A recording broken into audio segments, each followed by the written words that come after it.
प्यारे मसीह विश्वासियों, जय यीशु की। प्रस्तुत है 25 फरवरी 2021 के बाइबल पाठ। पहला पाठ एस्तेर का ग्रंथ अध्याय 14 पद संख्या 1, 3 से 5 और 12 से 14 तक से लिया गया है। पाठ का मूल वाक्य है, हे प्रभु, तुझे छोड़कर मेरा कोई सहारा नहीं। एस्तेर ने मृत्यु के भय से पीड़ित होकर प्रभु की शरण ली और यह कहते हुए प्रभु इस्राएल के ईश्वर से प्रार्थना की, हे मेरे प्रभु, तू ही हमारा राजा है। मुझ एकाकिनी की सहायता कर, तुझे छोड़कर मेरा कोई सहारा नहीं। मैं हथेली पर जान रखने जा रही हूँ। मुझे बचपन से ही अपने जाति बंधुओं से यह शिक्षा मिली है कि तूने सब राष्ट्रों में से इस्राएल को, उनके सब पूर्वजों में से हमारे पुरखों को अपनी चिरस्थायी प्रजा के रूप में अपनाया है और उनसे जो जो प्रतिज्ञा की थी उसे पूरा करता रहा है। हे प्रभु, हमें याद कर, हमारी विपत्ति के समय हम पर दया दृष्टि कर। हे प्रभु, सर्वोच्च और सर्वाधिकार संपन्न ईश्वर, मुझे साहस प्रदान कर। मैं सिंह के सामने उपस्थित होने जा रही हूँ। मेरे मुख में उपयुक्त शब्द रख और उसके हृदय में हमारे शत्रु का बैर उत्पन्न कर, जिससे हमारा शत्रु अपने समर्थकों के साथ नष्ट हो जाए। हे प्रभु, अपने हाथ से हमारी रक्षा कर और मुझे सहायता दे। हे प्रभु, तू सब कुछ जानता है। तुझे छोड़कर मेरा कोई सहारा नहीं। यह प्रभु की वाणी है। ईश्वर को धन्यवाद। और आज का सुसमाचार पाठ संत मत्ती के अनुसार पवित्र सुसमाचार अध्याय 7 पद संख्या 7 से 12 तक से लिया गया है। पाठ का मूल वाक्य है, जो मांगता है उसे दिया जाता है। यीशु ने अपने शिष्यों से कहा, मांगो और तुम्हें दिया जाएगा, ढूंढो और तुम्हें मिल जाएगा, खटखटाओ और तुम्हारे लिए खोला जाएगा। क्योंकि जो मांगता है उसे दिया जाता है, जो ढूंढता है उसे मिल जाता है और जो खटखटाता है उसके लिए खोला जाता है। यदि तुम्हारा पुत्र तुमसे रोटी मांगे तो तुम में ऐसा कौन है जो उसे पत्थर देगा, अथवा मछली मांगे तो उसे सांप देगा। बुरे होने पर भी यदि तुम लोग अपने बच्चों को सहज ही अच्छी चीजें देते हो, तो तुम्हारा स्वर्गिक पिता मांगने वालों को अच्छी चीजें क्यों नहीं देगा। दूसरों से अपने साथ जैसा व्यवहार चाहते हो, तुम भी उनके साथ वैसा ही किया करो। यही संहिता और नबियों की शिक्षा है। यह प्रभु का पवित्र सुसमाचार है। ख्रिस्त प्रभु की जय। प्यारे मसीह विश्वासियों, आज के दोनों पाठों के माध्यम से कलीसिया हमें ईश्वर पर विश्वास, भरोसा एवं स्तुति करने के लिए आमंत्रित करती है। एस्तेर का ग्रंथ यह दर्शाता है कि जीवन की कठिन परिस्थितियों में ईश्वर की उपस्थिति साक्षात रूप से है। जो बुरी परिस्थिति के रूप में दिखाई देती है, वह निश्चय रूप से ईश्वर द्वारा भलाई का स्रोत बन सकती है। हम कठिन स्थिति को एक आकस्मिक घटना मात्र के रूप में देखते हैं। हम ईश्वर की योजना को देख नहीं पाते हैं, परंतु उसकी दया दृष्टि उसकी प्रजा पर बनी रहती है। इस्राएल और एस्तेर का जीवन ईश्वर के प्रति उनकी ईमानदारी और उनके प्रति और उनके द्वारा इस्राएल के प्रति ईश्वर की ईमानदारी को दर्शाती है।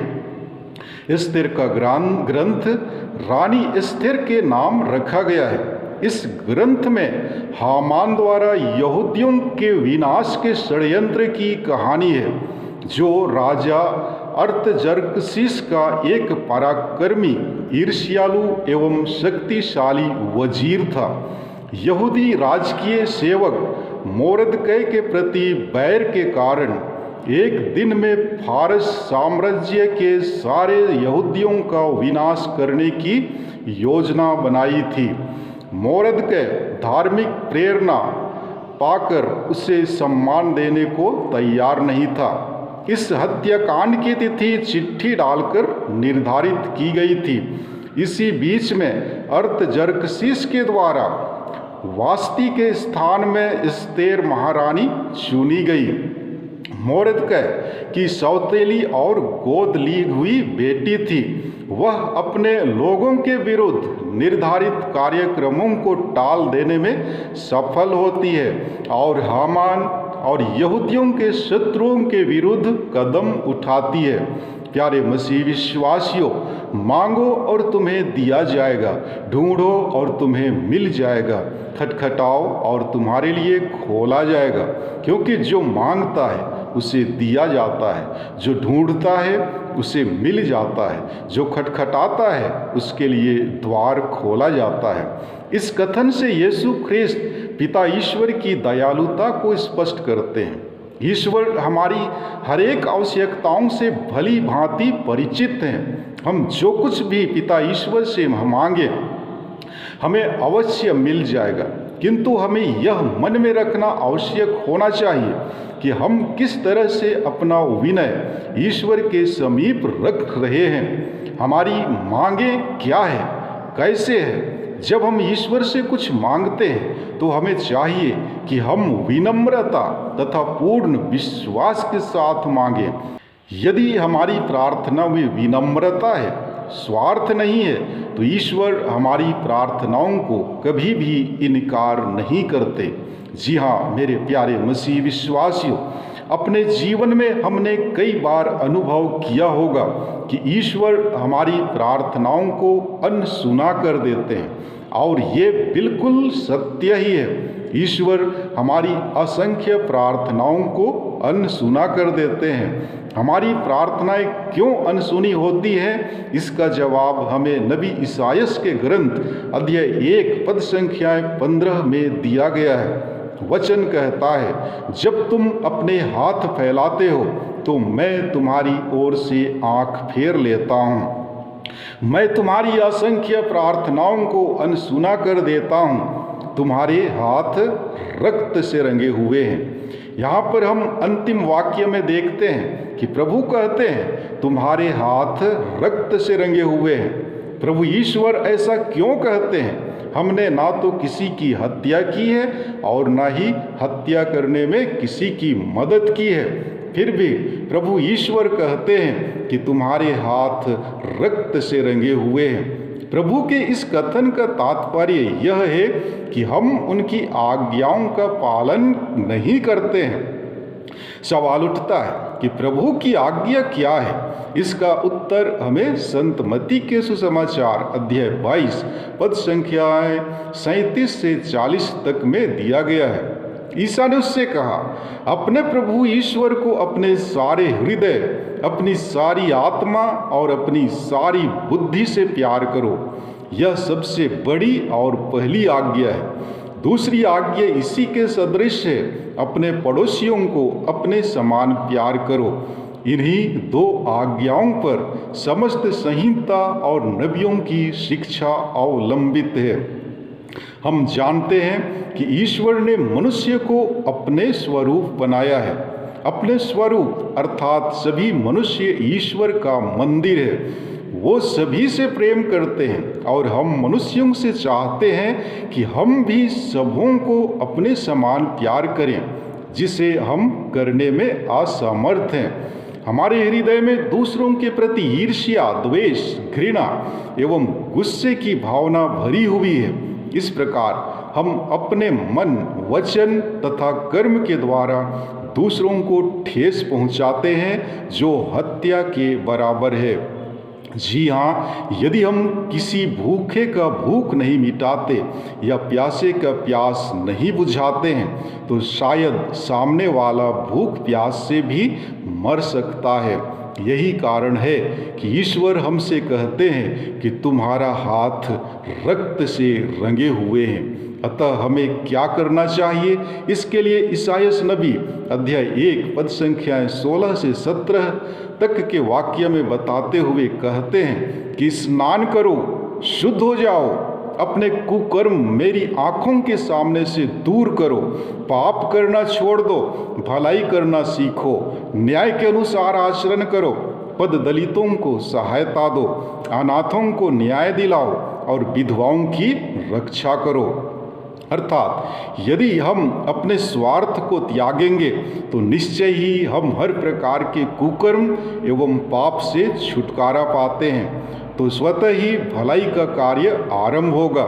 जी हाँ, जिस तरह एस्थेर अपनी स्वार्थ के लिए नहीं बल्कि समुदाय की भलाई के लिए ईश्वर की दुहाई की, उसी तरह हमें भी दूसरों की भलाई के लिए प्रार्थना एवं कार्य करने की जरूरत है। तो आइए इस चालीसा काल में हम अपने स्वार्थ को त्यागें और अपने अपराधों के लिए पश्चाताप करें। दयालु प्रभु हर एक पापों से हमें मुक्त कर पवित्र जीवन यापन करने की कृपा प्रदान करेंगे।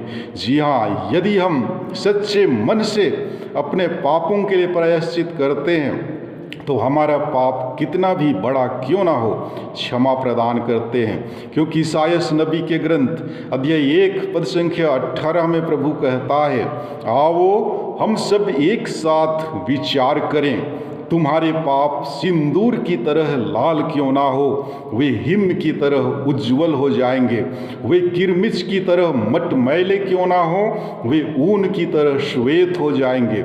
प्रभु के इन वचनों पर विश्वास करते हुए हम प्रार्थना करें कि प्रभु हमें अपने कमजोरियों एवं पापों को याद करने की कृपा करे, ताकि हम योग्य रीति से अपने पापों के लिए प्रायश्चित कर एक नवीन स्वभाव धारण कर सकें। आमीन। प्यारे भाइयों बहनों, आपसे मेरा एक रिक्वेस्ट है, यदि आपने अभी तक मेरे चैनल को सब्सक्राइब नहीं किया है तो कृपया सब्सक्राइब जरूर करें, लाइक करें, कमेंट करें और शेयर करें। धन्यवाद।